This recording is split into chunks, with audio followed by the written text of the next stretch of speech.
Hey everybody, it's Bruce here, Traveling with Bruce. Welcome to my channel, and today's video, we're going to talk about the possible new normal. What is going to be the possible new normal when it comes to traveling, especially traveling to a cruise ship or going to Disneyland, Disney World, Universal Studios, going to a casino in Las Vegas? What is going to happen? Let's get right into it.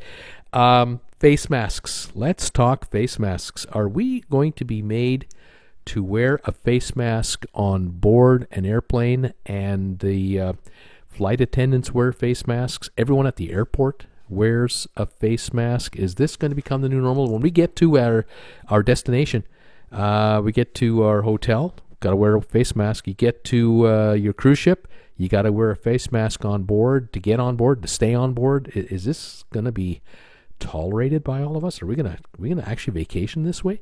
All our crew on the ship. What about the folks at Disney World, Disneyland, Universal? Are they all going to be on with face masks on? And do we also have to have face masks to enjoy these parks? What about our kids? If our kids are 6, 7, 8, maybe they'll tolerate them, but 3, 4, 5-year-olds, I don't think so. Well, this is going to be something. Number 2, rapid COVID tests.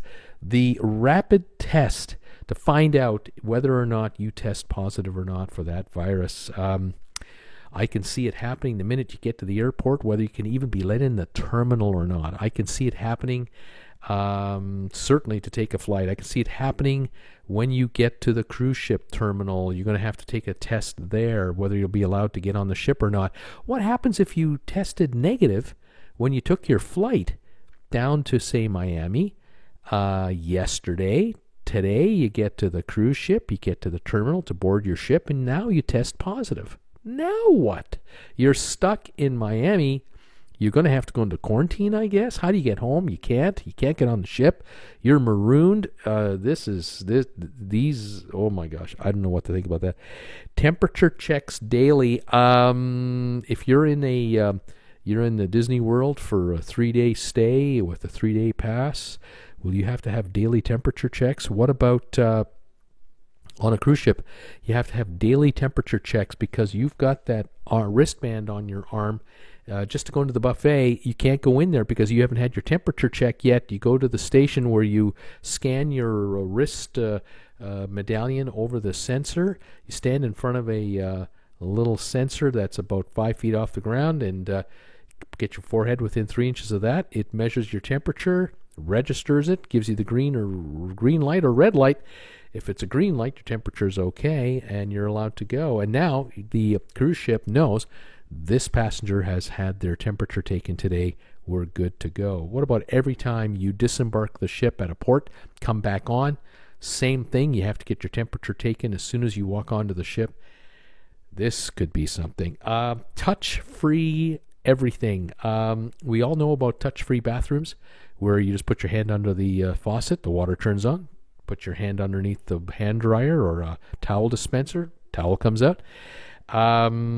Touch-free everything else. Going to Disney World and wanting to have a bite to eat, even if you go to a fast food counter, they won't let you touch anything because it'll all be automated. Your phone will have been already downloaded with a special software, an app. When you check into the gate, it'll be preloaded with a credit amount onto your credit card. Now you get to a fast food counter and you scan your phone. It asks you what you want. You touch your own telephone for what you want to order. Hit the enter button. You agree for the payment amount. You hit that. Charges your account. Food is delivered to your table. It tells you to go to table number 16. You sit down at table 16. 5 minutes later, food arrives. And that's the only time you see a human being. Touch-free everything. Social distancing. Well, yes, social distancing will continue. How extensive will it be on a cruise ship? The only way you're going to be able to increase social distancing is to have fewer passengers on a ship. And perhaps you may have to take some of the attractions away to make more room. I'm not sure how that's going to play out. Virtual queues. They're talking about virtual queues at Disney World, Disneyland, Universal, where you want to get on a ride. You basically enter the code to get on ride such and such, and it tells you arrive at the check-in gate in 22 minutes and 40 seconds, and the meter is running. And you've got your timer, and so you're going about the park knowing that, in 16 minutes I got to be there, in 8 minutes we got to be there. When it's time to get there, you arrive at the entry point, scan your phone over the sensor, it says, come on in, and you start walking down the area where there used to be the lineup all the time. And you get right to the front of the lineup area. There's only 10 people waiting. It's the next 10 people going on this ride. You get on the ride and go. When you get off the ride, you walk out. You don't see anyone else. That could be happening. Virtual queues. Same thing for disembarking a cruise ship. You're getting to, say, the Cayman Islands. You have to get on a tender. You are entering the request on your phone in your cabin or at breakfast when you're having your buffet. You realize, it's 8:15, 9 o'clock. Anytime after 9 o'clock, I'd like to get off the ship to go to the Cayman Islands. Well, you put in your request, and it tells you be at deck 4, elevator 16, deck 4, in 45 minutes or 22 minutes from now, and the clock is running, and you'll be there at that time, and there are only 10 people there, and all 10 of you clear through the checkout area, all wearing your face masks, and you get on your tender, and on the tenders, only every second row will there be people on tender. So instead of holding 200 people per tender ride, there might only be 100 people per tender ride. Welcome to the new normal here. Food service changes. Say goodbye to the old-fashioned buffet. You're not going to handle those tongs anymore. You're not going to pick up the piece of chicken you want. You're not going to point if there's a buffet at all. Otherwise, it's going to be virtual ordering off of your phone. And at especially restaurants, they'll just bring everything to you. It'll be charged automatically to your account. There'll be far less interactivity between you and the crew and fellow passengers. Certainly no major lineups at the buffet anymore. There'll be fewer tables in the buffet as well, and so there'll be more space for everyone on board. Closure of onboard activities on cruise ships. What about these go-karts for Norwegian? Norwegian has those great go-karts that everyone loves.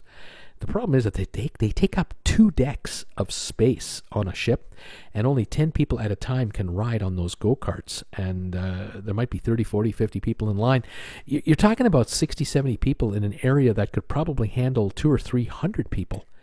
If you took the go-karts out of there and turned that back into some kind of a pool deck or sun deck area, mini cabana area, all kinds of other activities, I wonder if that's going to happen. I don't know. It's we'll have to watch.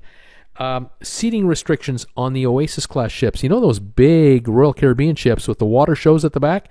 They might have only, instead of 600 people watching a show, only 250 or 300. Certain rows will be left blank. They'll be taped off. There'll be distance between couples. Same thing with the main theater, the big showroom where they have the Broadway plays. Instead of 800 people watching a show, there'll be 450, 500 maybe, 350, I don't know.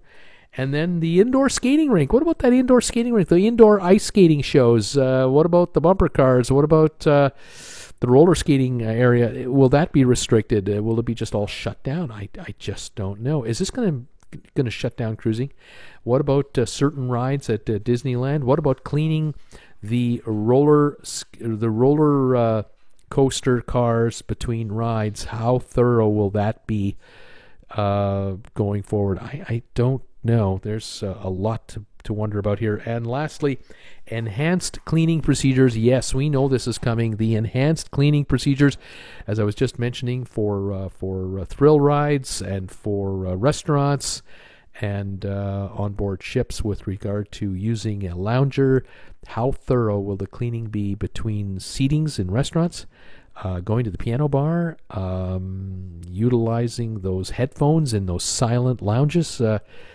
Man, oh man, the procedures are really going to change. The new normal. There are 9 different things to think about on the new normal, just for land-based and airports and at casinos and on cruise ships. we'll find out what the new normal will be. We'll stay on top of it. Thanks for joining me today, everybody. Stay warm, stay safe, stay healthy. Thanks for your subscriptions, thumbs ups, comments. Join me on Facebook and Instagram. We'll talk to you later, everybody. Bye for now.